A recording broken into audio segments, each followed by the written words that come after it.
Едно е како институционално функционираат и законското усогласување, меѓутоа суштинскиот почеток на преговорите значи отварање на поглавијата,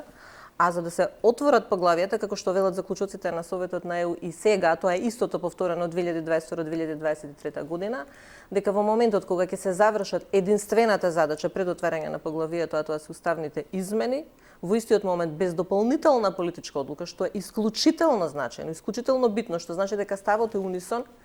на сите земји членки на Европската унија, ние веднаш го започнуваме отварањето на поглавијата. Доколку нашата влада е искрена во тоа, се надевам дека ова нема да биде само пиар реклама, дека работиме ние и сме посветени еве и во недела,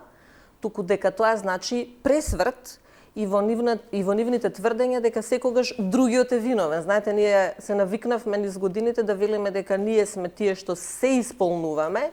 и ги задоволуваме сите критериуми, вклучително дека сме подобри, нели се тврдеше дури и од Албанија, која речиси ги отвара сите поглави или ги отвори веќе сите поглавија, меѓутоа дека виновна е Европска унија, посебни услови за нас, посебни критериуми.